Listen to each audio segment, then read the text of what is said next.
of course, the Tush push, which they're voting on today. They're voting on today. Doesn't it? I guess just by nature of he's the one that's been talking about it. Is he now the face? He wasn't the one. The Green Bay Packers are the team that brought this to a vote. But Sean McDermott has taken over as the face of the anti-Tush push. And, you and I were talking about it off air. Like, he's kind of gotten caught up in the whataboutism of this play. Yep.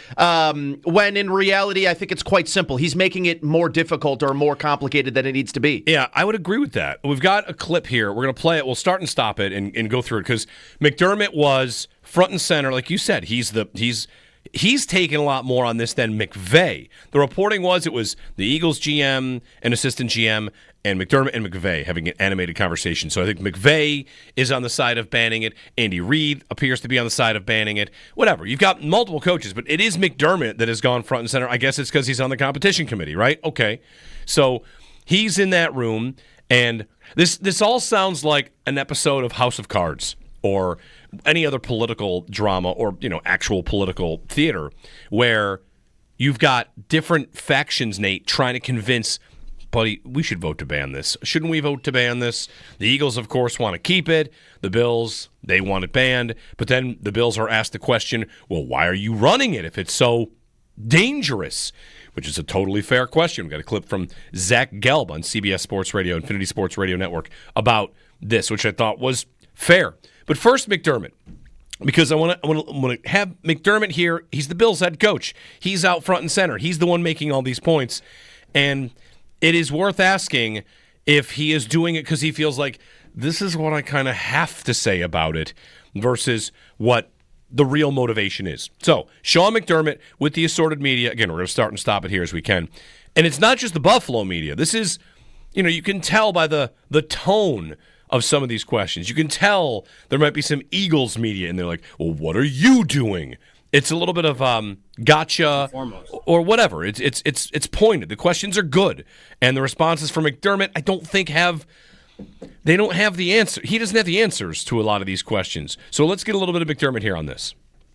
Yeah, I mean, I feel, I think similar to how I felt at the Combine. I've done, I've dove deeper into more of the data on it and, just thought more about it as well. And my position hasn't really changed at all. I feel where I'm most concerned is, even though there's not significant data out there to this point, my biggest concern is the health and safety of the players, first and foremost. All right, pause. Digging deeper into the data, there's not a lot of data. Like, okay, you've already kind of presented people with that's curious. And the follow-up questions start to come about this data and this fear of the injury. Yeah, I think anytime you get in, it's two things. It's force, added force, number one, and then the posture of the players, being asked to execute that type of play. That's where my concern comes in. Do you think he'll continue to run the play? If it remains, and you have concerns about the safety, do you think he'll continue to run it? Because I think he ran it quite a bit last year. Do you think he'll continue to run the play? Right, a form of it. So I think it's a loose term, really, in terms of what defines a tush push. So there's different forms of it out there. I know we are one of the teams that people identify that run it. That's fair. There's other teams as well. So we're gonna always act in a way that's best for the health and safety of the players, and I think that's the responsible way to go. Sean, is there actual health and safety data showing that there's any problem with it? Asking more for the data. Snaps specifically in Philadelphia. And how much more data do you need? Is it the hope that there's going to be injury and those would be opposed to it? Well, number one, I'm not a doctor, so I'm not going to get too deep into that situation there in terms of how much data, how much sample. I don't think that's really always the best way to go. I think is when you're looking at, there's other data out there that suggests when you're in a posture like we're talking about, that can lead to serious injury. And I think being responsible and proactive in that regard is the right way to go. All right, John, so there's a lot of people. then Sal is asking him about his role on the competition committee. Like, all right, so there's McDermott breaking down why he's in favor of banning it, and will you continue to run it? Is right. If you think it's so dangerous, why are you running it? Why are you using it? Which is fine. He says a form of it, and I guess Nate, I'm reminded of once you learn a little bit about how courts work and how, like, the Supreme Court. If you want a law changed, you go to the Supreme Court, but you have to argue sometimes something over here that opens the door to get them to take the case, and then you get your ultimate result that you want. And it feels like the NFL's competition committee maybe has decided the way to open the door is to talk about player safety, and then once we all get in there, people that think, I don't know about safety, but it stinks, and I'm going to vote against it. And then you get it banned. Because would it not just work to say, we think the play stinks? We run it, but I don't think it's good for football. Can the competition committee flat out say, we don't like it? It looks lame. It's stupid. It's anticlimactic. People don't like it. I mean, some people do. Some people think it's just fine. But the Twitter poll I put up is, whether you are, and give us a call on this at 803-0550 real quick. We don't spend our whole day on the tush push, but it's maybe going to get voted on today. Whether you are for banning it or against banning it, you can still answer this question. What is the better argument for banning it? Is it this potential injury risk? Or is it, and I'll quote here, I think it's lame. What's the better argument? My argument is, I think it's lame. I think it's stupid. And a lot of the arguments for it don't hold up to the scrutiny of, well, you're not allowed to pull players forward. Why not? Why can't I pull players forward? I can push them. Do I have tons of data about injuries on that? Or does the NFL just say, like, we're not going to do that? Yeah. Why not? Can I lift a ball carrier up in the air over my head and carry him? I actually don't know if you can do that. You're not allowed to lift and drop anymore. Okay. Yeah. I'm talking about, like, if Deion Dawkins wanted to put James Cook on his shoulders. Oh, right. And is that allowed? I don't know if that's allowed. Should it be allowed? Probably not. Probably not. These are a little bit, straw man arguments. But like, why can an offensive lineman, when there's a fumble, advance the football when he grabs it? That's soft. The fact that you can't advance it, that's soft. I want to see more linemen with the ball in their hands. Right. Should I just call everything that isn't allowed soft? Yeah. Because that's what people are doing with the tush push. Like, oh, you're soft because you're not. You want this banned. I think you just say it stinks. And it's just not a good play. And the NFL has gotten rid of things that are boring. Yeah. That the last 4 years have been, you know what, this is not good. It's not good for television. It's not good. The point after touchdown, kickoffs, these have gone through massive changes. Yeah. They added a 2-point conversion. Why? Was it safer? They did it for television and competition. And they did it because they want the product to be better. To me, that's good enough. I might even say what's good enough is it was... Everybody agreed that this should be an illegal play before. In college football, everybody agreed the touch push is not a good play. It's banned. And then it kind of just, was there a specific moment where tush pushes are back? I don't really remember there being a big argument that they needed to be around in the first place. I don't really remember when the NFL and college football transitioned away from not allowing it. I think we just go back to how it was previously governed, which was everybody agreed this play kind of stinks. You can't push people. Yeah. I mean, and for me, again, like this one hits close to home for me. I mean, when this happened to Notre Dame, 15 years ago against USC, in the most important moment of the game, everyone's like, wait, can you do this? We thought this wasn't allowed. And then there was a whole thing after that about this is not a legal play. And here we are talking about how it should be a legal play. I don't know. I don't know how we got to this point. We got here by the Eagles just using it relentlessly and being very good at it, which is, to me, another conversation about this. Well, you just want to ban a play because somebody got good at it. If you don't like it, stop it. That doesn't hold up. Yeah. Did you hear Mike Vrabel's argument? No. Mike Vrabel's argument was, so plays are hard to defend, so we're just going to ban them. You know what? I don't really like defending Lamar Jackson as a runner, so we should just ban Lamar Jackson running the football. Okay. What an insane comparison that is. Right. That's pretty tough. That's pretty tough. That's an NFL coach throwing out that reasoning, which I'm just like, I don't really understand how that's relevant. If a play, in fact, became unstoppable, it would immediately be illegal. Yeah. It's just the Eagles that did this. If every NFL team was able to now convert 3rd and 1, every single team, 3rd and 1, it would be illegal in 5 minutes. It's supposed to be 10 yards, guys. If you found a loophole, we're getting rid of this. Things that are discovered along the way become illegal quickly. This is not shocking. It's not. And can we talk to, this doesn't necessarily fit the same criteria, but what it is it sort of takes the nature of what the rules are, and we're fine. The tush push is a loophole. It's like I'm watching this stuff in Major League Baseball right now with the loophole they're using with this torpedo bat. And, literally, Ellie, the young kid from the Reds. Ellie De La Cruz picks up a torpedo bat yesterday, has 2 home runs and 7 RBIs.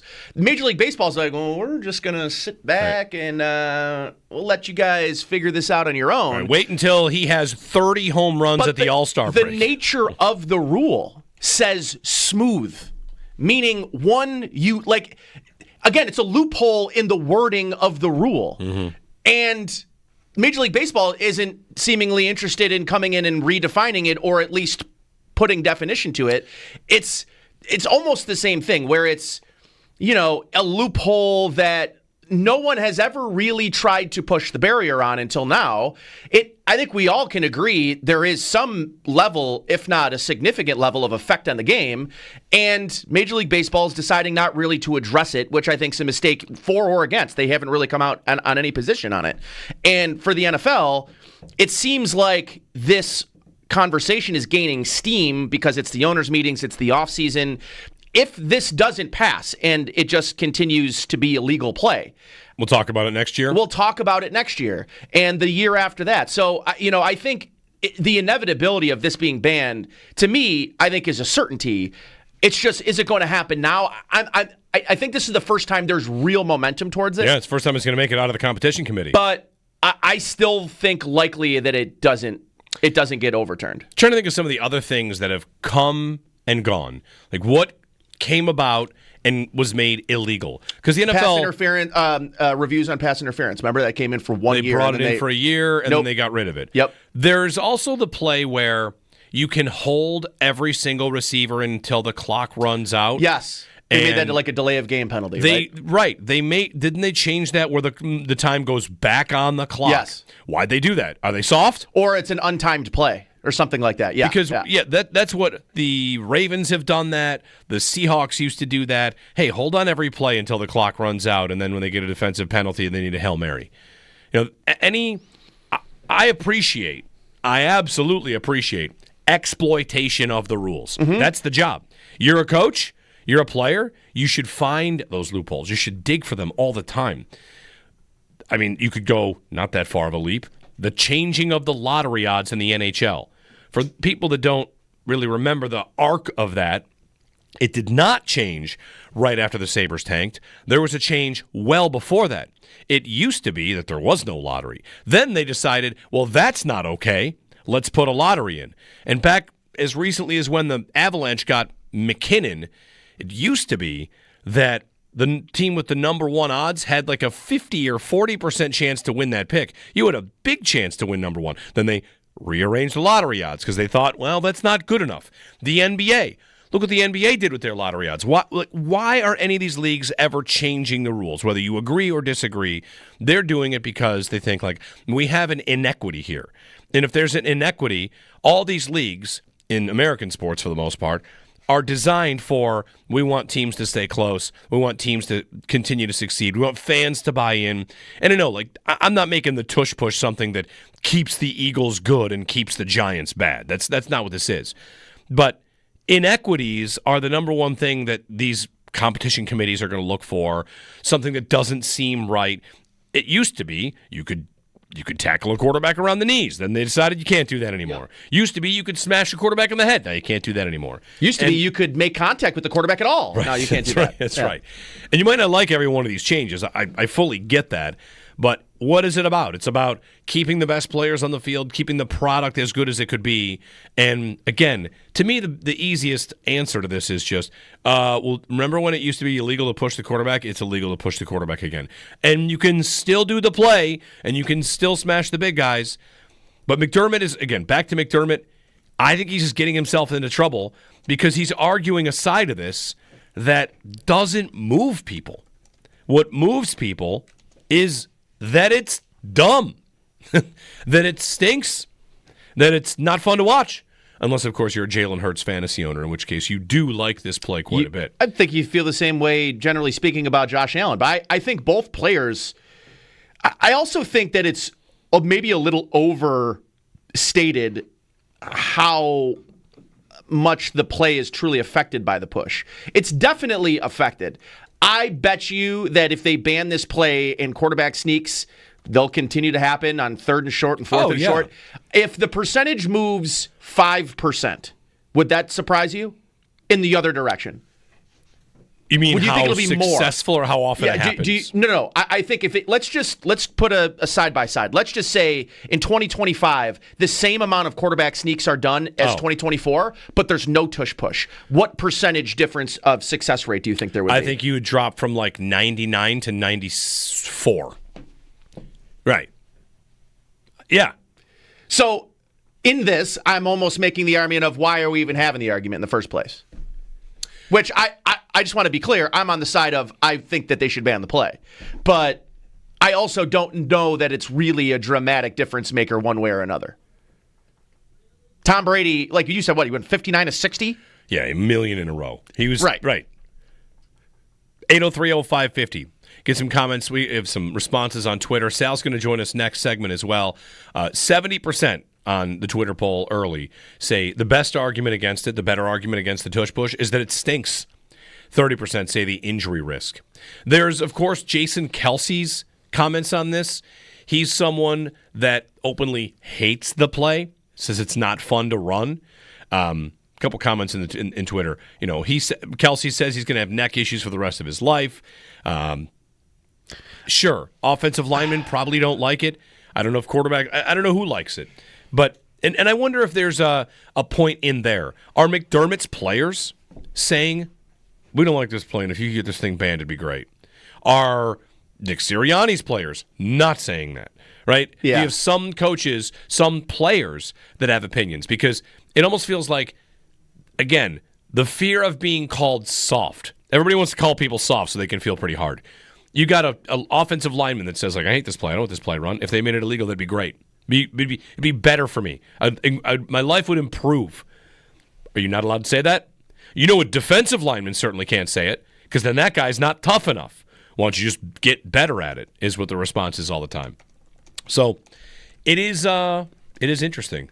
And apparently they're going to vote on it on April Fool's Day.